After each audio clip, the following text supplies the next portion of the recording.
ان کی تو تدبیر ہی الٹ ہو چکی ہے، ان کی تدبیر کا ہیر پھیر ہے، تو تقدیر کھوٹی، یہ تو تقدیر کے قسمت کے بھی کھوٹے ہیں، یہ تو مقدر کے بھی کیا ہیں، نصیب کے بھی کیا ہیں، کھوٹے ہیں۔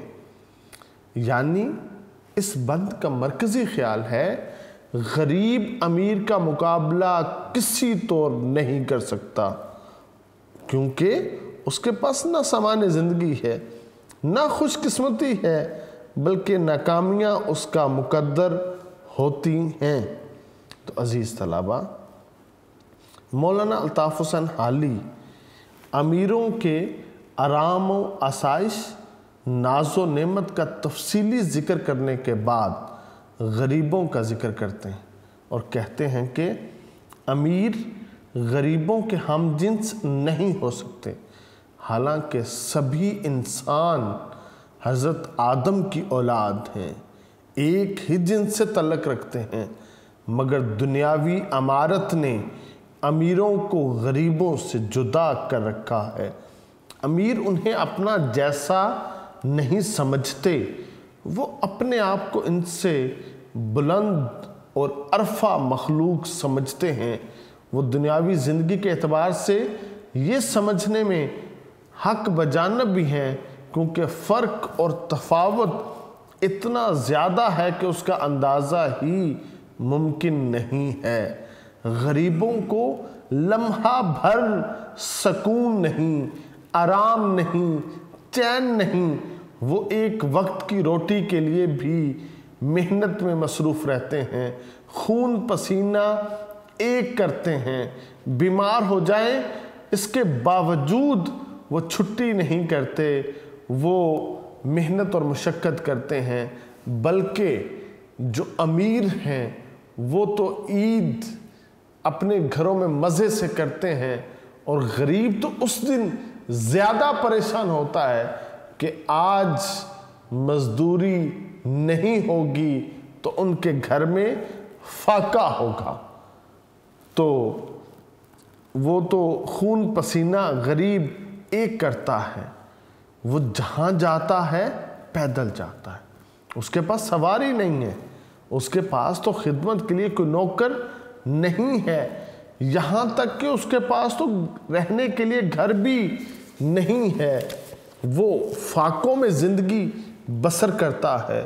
وہ جو کام کرتا ہے وہ اس کام کے بدلے میں بھی اس کو کامیابی نہیں ملتی، اس کی تو تدبیر ہی الٹ ہے، یعنی ناکامیاں اس کا مقدر ہے اور ان کی قسمت بھی کھوٹی ہے، نہ تدبیر ان کا ساتھ دیتی ہے اور نہ ہی تقدیر ان کے حسب حال ہے۔ تو عزیز طلبہ، یہاں پہ مولانا الطاف حسین حالی نے جو بات کہی ہے اس کا مدعا یہی ہے، مرد کا اعتبار کھوتی ہے، مفلسی سب بہار کھوتی ہے۔ جو مفلسی ہے یہ ساری کی ساری چیزیں انسان سے چھین لیتی ہے، کھو لیتی ہے۔ عام طور پر جب انسان مالی مشکلات میں مبتلا ہوتا ہے تو اس کی کوئی عزت باقی نہیں رہتی۔ حضرت علی شیر خدا فرماتے ہیں، مفلس اپنے وطن میں بھی پردیسی ہوتا ہے۔ ایسے لوگ جو آرام، چین، فراوانی، سامان عیش، گھر، بستر، گھوڑا سواری، کار کوٹھی سے محروم ہیں، انہیں دھتکارا جاتا ہے، انہیں انسان نہیں سمجھا جاتا۔ ایسے لوگوں کی صلاحیتیں، توانائیاں، ہنر، علم، تجربے سے فائدہ اٹھا کر بھی انہیں کمی کہا جاتا ہے۔ باعث رسوائی عالم ولی، باعث رسوائی عالم ولی مفلسی ہے، مفلسی ہے، مفلسی ہے۔ پورے جہان میں جو رسوائی کا باعث ہے وہ یہ غریبی ہے۔ افسوس، نکمے، کارآمد لوگوں کو ذلیل سمجھتے ہیں، حقیر جانتے ہیں، معمولی خیال کرتے ہیں۔ اپنی اعلیٰ سوسائٹیوں میں، اپنے گاؤں میں، اپنے ولاز میں وہ الگ الگ اور دور دور رہتے ہیں، یعنی غریبوں سے ہٹ کے رہتے ہیں۔ حالانکہ یہ غریب نہ ہوں تو امیروں کے تو سارے کام رک جائیں، امیروں کی تو نظام زندگی ٹھہر جائے، امیروں کے تو وقت کا پہیہ تھم جائے، زندگی کی ساری چہل پہل باہمی تعاون کے ساتھ قائم ہے۔ اس دنیا کی بنیاد تو اختلاف عمل پر ہے، مگر کچھ نادان سمجھتے ہیں کہ محض ان کا وجود کائنات کا وجود ہے۔ روٹی اور کپڑے سے محروم طبقہ اگر غربت کے دیو سے چھٹکارا حاصل کرنا بھی چاہے تو اس کی تو تدبیر الٹی ہے۔ بدقسمتی آسانی سے ساتھ نہیں چھوڑتی اور اس طرح امیروں کو ان کا استحصال جاری رکھنے کا موقع مل جاتا ہے، مگر اسلام کسی کی مجبوری سے فائدہ اٹھانے کو مذموم سمجھتا ہے اور اس رویے سے نفرت کرتا ہے۔ مولانا الطاف حسین حالی کا موقف ہے، غریبوں کی زندگی میں چین اور سکون نام کی چیز نہیں ہوتی، وہ زندگی کی بنیادی ضروریات سے محروم رہتے ہیں اور ان کے پاس کوئی اور سامان بھی نہیں ہوتا، بلکہ یہ غریب تو ہمیشہ روٹیوں کے چکر میں ہی اپنی زندگی بسر کر دیتے ہیں۔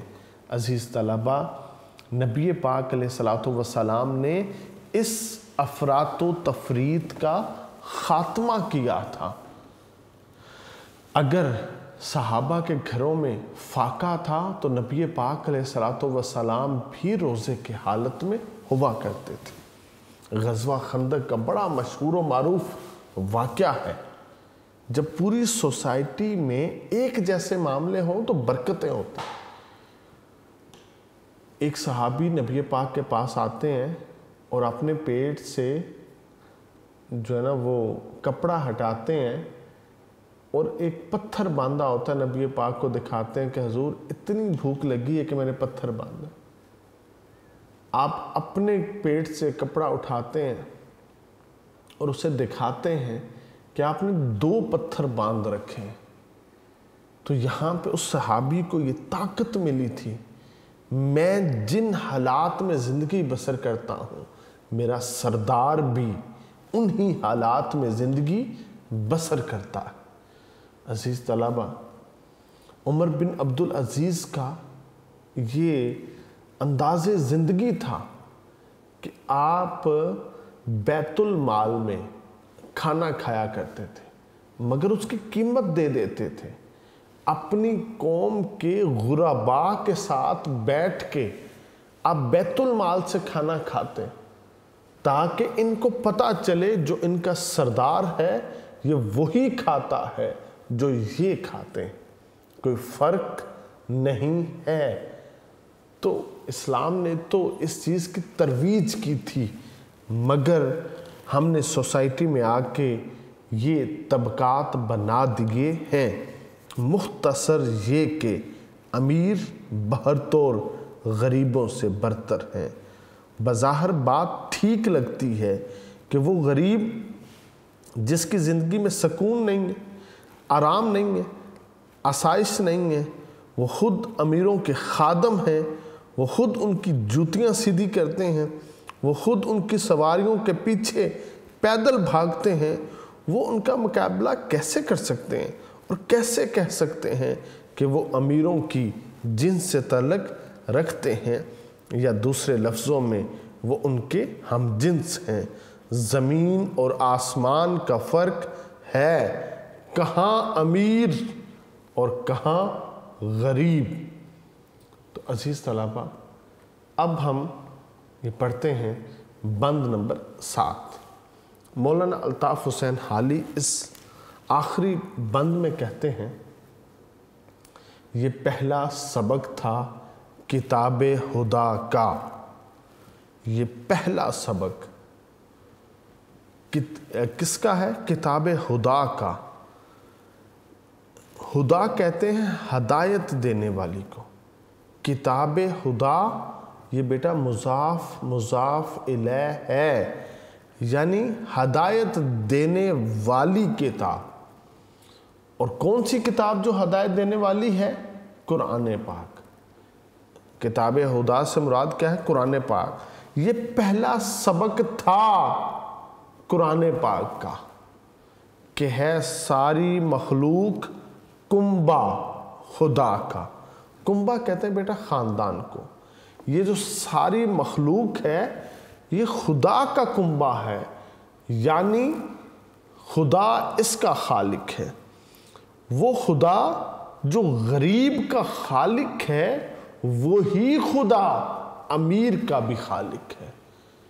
اس نے غریب کو جس سانچے میں پیدا کیا امیر کو بھی اسی سانچے میں پیدا کیا۔ غریب کے بھی 2 ہاتھ، امیر کے بھی 2 ہاتھ، غریب کی بھی 2 آنکھیں، امیر کی بھی 2 آنکھیں، غریب کی بھی 2 پاؤں، امیر کے بھی 2 پاؤں۔ یہ جو دھڑ ہے جیسا امیر کا ویسا غریب کا، وہی دوست ہے خالق 2 سرا کا۔ خالق 2 سرا کا معنی جو 2 جہانوں کا خالق ہے، جو 2 جہانوں کو پیدا کرنے والا ہے۔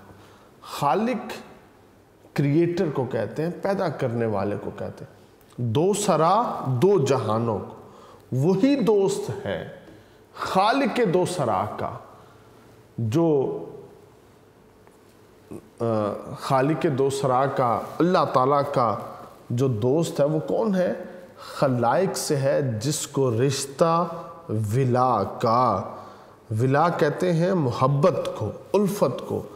خلائق مخلوق، مخلوق سے جس کو محبت کا رشتہ ہے وہ خالق 2 سرا کا دوست ہے۔ جو مخلوق سے پیار کرتا ہے وہ خدا کا دوست ہے، وہ عام انسان نہیں ہے۔ مخلوق کو کھانا کھلانے والا خدا کا دوست ہے، مخلوق کو پانی پلانے والا خدا کا دوست ہے، مخلوق کے لیے آسانیاں بانٹنے والا خدا کا دوست ہے، مخلوق کو لباس پہنانے والا خدا کا دوست ہے۔ جس کو مخلوق سے پیار ہے وہ اللہ رب العزت کا کیا ہے؟ دوست ہے۔ یہی ہے عبادت، یہی دین و ایمان، یہ پوری عبادت ہے۔ مخلوق خدا کی جو خدمت کرنی ہے، جو حقوق العباد پورے کرنے ہیں، یہی ہے عبادت، یہ ساری عبادت ہے، یہی دین ہے، یہ دین پورے کا پورا دین ہے، یہی ایمان ہے، یہ پورا ایمان ہے کہ مخلوق خدا کی خدمت کرو، حقوق العباد پورے کرو کہ کام آئے دنیا میں انسان کے انسان۔ یہ ہے جی اہم سبق، دنیا میں کیا کرے انسان؟ انسان کے کام آئے۔ جو انسان کے کام نہیں آتا اس کی زندگی میں اور جانوروں کی زندگی میں کوئی فرق نہیں ہے۔ اللہ پاک نے تمہیں یہ جو معاشرے میں رکھا ہے، سماج میں رکھا ہے، صرف اس لیے کہ انسان کے کام آئے۔ اللہ رب العزت نے جو اختلاف عمل رکھا ہے صرف اس لیے کہ انسان کے کام آئے۔ اللہ رب العزت نے جو ایک دوسرے کے ساتھ تعاون کا معاملہ رکھا ہے وہ صرف اس لیے کہ انسان کے کام آئے۔ تو عزیز طلباء، اس بند کا مرکزی خیال ہے قرآن پاک کی تعلیم کے مطابق سب انسان برابر ہیں اور اللہ تعالیٰ لوگوں سے محبت کرنے والوں سے محبت کرتا ہے۔ کیا ہے خطبہ حجت الوداع؟ تمام انسان برابر ہیں، کسی عربی کو اجمی پہ فوقیت نہیں، کسی کالے کو کسی گورے پہ کوئی فوقیت نہیں، کسی امیر کو کسی غریب پہ کوئی فوقیت نہیں ہے۔ ہاں فوقیت ہے تو اس کو جو تقوی والا ہے، پرہیزگار ہے۔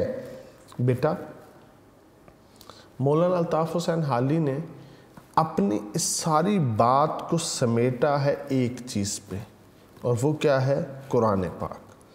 کہ قرآن پاک ایک کتاب ہدایت ہے، وہ ایک ضابطۂ زندگی ہے، وہ انسان کو سکھاتا ہے کہ تمہیں صبح ایسے کرنی ہے، شام ایسے کرنی، تم نے بڑوں کے ساتھ کیسے پیش آنا، چھوٹوں کے ساتھ کیسے پیش آنا ہے، تم نے سفر کے اندر کیسے ہونا ہے، اور جب تم مقیم ہو تو تم نے کیسے ہونا ہے۔ وہ ہمیں ایک مکمل ضابطۂ حیات سکھاتا ہے، وہ بتاتا ہے تم امیر ہو، اپنی امیری کو کیسے خرچ کرو، تم غریب ہو تو اپنی غریبی میں اپنے وقت کو کیسے بسر کرو۔ یہ سارے درس ہمیں کتاب خدا قرآن پاک دیتا ہے، اور قرآن پاک کا یہ جو سبق ہے کہ اس نے انسانیت کو ایک کنبہ اور خاندان کہا ہے، کیونکہ ساری مخلوق اللہ نے پیدا کی ہے، سب آدم کی اولاد ہیں، ہم جنس ہیں۔ حدیث پاک ہے ساری مخلوق اللہ کا کنبہ ہے، اور اللہ کے نزدیک سب سے زیادہ محبوب وہ ہے جو اس کے کنبے سے کیا کرے گا؟ محبت کرے گا، حسن سلوک سے پیش آئے گا۔ دنیا میں بیٹا دولت کی غیر مساوی تقسیم کے باوجود انسان بطور انسان برابر ہے، خواہ کوئی محل میں رہتا ہو یا کسی جھونپڑی میں، خواہ کوئی ناز و نعمت میں زندگی بسر کرے یا فاقوں میں، خواہ کوئی ریشم کے لباس پہنے، خواہ کوئی پھٹے پرانے لباس یا چیتھڑوں میں لپٹا ہوا ہو، گویا بطور انسان، بطور تخلیق تمام کے تمام انسان برابر ہیں۔ نذیر اکبر آبادی نے اپنی مشہور و معروف نظم کے اندر جو ہے وہ کہا ہے، دنیا میں بادشاہ ہے سو ہے وہ بھی آدمی، دنیا میں بادشاہ ہے سو ہے وہ بھی آدمی، اور مفلس و گدا ہے سو ہے وہ بھی آدمی۔ کہ جو کچھ بھی دنیا میں جس حالت میں انسان ہے، چاہے امیر ہے چاہے غریب ہے، ہیں سب کے سب آدمی۔ انسان کی تخلیق کا ایک مقصد ہے کہ انسان کیا کرے؟ اللہ رب العزت کی عبادت کرے، اللہ تعالیٰ کی مخلوق سے محبت کرے، نفرت نہ کرے۔ محبت ہی بنیاد ہے۔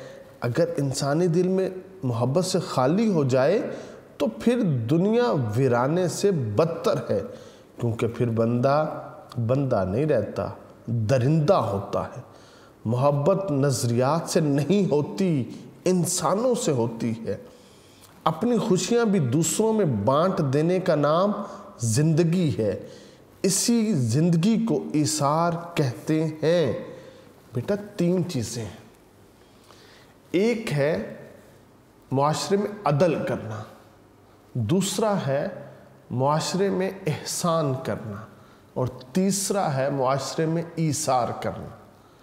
بیٹا عدل کہتے ہیں کہ ایک مزدور نے آپ کے ہاں مزدوری کی، اس کا 500 روپیہ مزدوری بنی، آپ اس کو 500 روپیہ آپ نے دے دیا، اس کا پسینہ خشک ہونے سے پہلے آپ نے عدل کیا، انصاف کیا۔ دوسری چیز احسان ہے، اس کا 500 روپیہ اس مزدور کی مزدوری تھی، آپ نے اسے 520 روپے دیے، یہ تمہارے اوپر 20 روپے تمہارے گھر کا کرایہ ہے آنے اور جانے کا، وہ جو اپنے اوپر 20 روپے دیے ہیں یہ آپ نے احسان کیا، اور یہ اللہ کو بڑا پسند ہے۔ تیسری چیز ہے ایثار، آپ کی جیب میں 1000 روپیہ ہے، آپ کے دوست کو 1000 روپے کی ضرورت ہے اور اس نے آپ سے طلب کیا، جو آپ کے پاس پیسے ہیں 1000 روپیہ، اس کی آپ کو بھی ضرورت ہے، اپنی ضرورت کو دوست کی ضرورت پہ قربان کرنا، بیٹا اس کو ایثار کہتے ہیں۔ معاشرہ ایثار سے مضبوط ہوتا ہے۔ تینوں چیزیں ہم نے اپنی سوسائٹی پہ نافذ کرنی ہے۔ پہلی چیز عدل، دوسری چیز احسان، اور تیسری چیز ایثار ہے۔ یہ جو ایثار کا جذبہ ہے بیٹا، یہ محبت کی معراج ہے۔ بطور انسان ضروری ہے کہ انسان کے دل میں ہمدردی ہو، وہ انسان کے کام آئے۔ اگر انسان کے پاؤں میں کانٹا چبھ جائے تو دوسرا انسان اس کانٹے کی خلش کو محسوس کرے۔ اپنے لیے تو سبھی زندہ ہیں۔ حیوان اور انسان میں صرف اتنا فرق ہے کہ انسان دوسروں کے لیے زندہ رہتا ہے، اور حق یہ ہے کہ اللہ تعالیٰ اس سے محبت کرتا ہے جو اس کی مخلوق سے محبت کرتا ہے۔ جو شخص ایثار اور قربانی کے ساتھ کام لے، اللہ اس سے محبت رکھتا ہے۔ عزیز طلبہ، کہا جاتا ہے محبت مستقل غم ہے، محبت غم کا گہوارہ۔ محبت مستقل غم ہے، محبت غم کا گہوارہ۔ جو آنسو رنگ لے آئے وہی دامن کا شہ پارا۔ بیٹا ہم جس دین کے پیروکار ہیں اس نے یہی تعلیم دی ہے، جو کچھ تم اپنے لیے پسند کرتے ہو وہی دوسروں کے لیے بھی پسند کرو۔ حکم ہے تم میں سے کوئی شخص اس وقت تک مومن نہیں ہو سکتا جب تک جو چیز وہ اپنے لیے پسند کرے وہی اپنے دوسرے بھائی کے لیے بھی کیا ہے، پسند کرے۔ جو ایسا کرے گا وہ بیٹا محبت میں پورا ہوگا۔ عزیز طلبہ، کہا جاتا ہے خیر الناس سے من ینفع الناس، انسانوں میں بہترین انسان وہ ہے جو انسانوں کے لیے نفع بخش ہے۔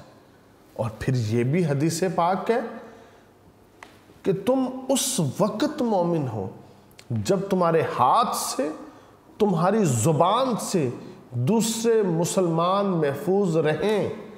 اور بیٹا ایک جگہ پہ تو اللہ نے خود حکم دیا ہے، تعاونوا علی البر والتقوی، نیکی اور بھلائی کے کاموں میں ایک دوسرے کے ساتھ تعاون کرو، ایک دوسرے کے مددگار ہو جاؤ۔ تو پھر شاعر بھی کہتا ہے ہیں لوگ وہی جہاں میں اچھے، ہیں لوگ وہی جہاں میں اچھے، آتے ہیں جو کام دوسروں کے۔ بیٹا اسلام نے سماجی نظام کی بنیاد رکھی، باہمی تعاون کی بنیاد رکھی، ہمدردی خیر خواہی کی بنیاد رکھی۔ چنانچہ احسان کرنے والوں کو اللہ نے اپنا دوست فرمایا ہے۔ قرآن پاک میں ان لوگوں کی تعریف کی گئی جو دوسروں کی مدد کرتے ہیں، اس کے برعکس ان کے لیے سخت عذاب کی وعید ہے۔ جو لوگوں کو کھانا کھلانے کی ترغیب تک نہ دے، اسلام یہ بات کھول کر بیان کر رہا ہے اگر تم پیٹ بھر کر کھانا کھا کے سو جاؤ، تمہارا ہمسایہ بھوکا رہے تو ایسا کھانا حرام ہے۔ اسلام ایک دوسرے سے مصافحہ کرنے، معانقہ کرنے، مسکرا کر ملنے، کھانا کھلانے، عیادت کرنے اور دوسروں کے لیے دعا کرنے کا حکم دیتا ہے۔ گویا انسان دوسرے انسان کی مدد کرتا ہے، انسان دوسرے انسان سے تکلیف دور کرتا ہے۔ جب ایک انسان کسی انسان کی دنیاوی تکلیف دور کرتا ہے، اللہ اس پہ فضل کرتا ہے، اس کی آخرت کی تکلیف اس سے اٹھا لیتا ہے۔ جو لوگوں پہ رحم کرتا ہے اللہ اس پہ رحم کرتا ہے۔ اسی لیے کہا گیا کرو مہربانی تم اہل زمین پر، کرو مہربانی تم اہل زمین پر، خدا مہرباں ہوگا عرش برین پر۔ تو عزیز طلبہ، درد دل کے واسطے پیدا کیا انسان کو، ورنہ طاعت کے لیے کچھ کم نہ تھے کرو بیاں۔ مولانا الطاف حسین حالی نے اس نظم میں ہمیں یہ درس دیا ہے، ہم کیا کریں، ہم یہ جتنی بھی دنیاوی جو تفرقہ بازیاں ہیں ہم ان کو ختم کریں اور آپس میں اتحاد کی فضا کو فروغ دیں، ایک دوسرے کے ساتھ کام آئیں۔ اشفاق احمد صاحب کی بڑی مشہور دعا ہے کہ اللہ رب العزت سے توفیق مانگا کرو کہ وہ تمہیں آسانیاں بانٹنے کی توفیق دے۔ تو عزیز طلبہ، مولانا الطاف حسین حالی کی یہ نظم ختم ہوتی ہے، اس کو اچھی طرح یاد کیجئے گا، بڑی اہم نظم ہے۔ اللہ رب العزت آپ کو علم نافع عطا فرمائے۔ والسلام۔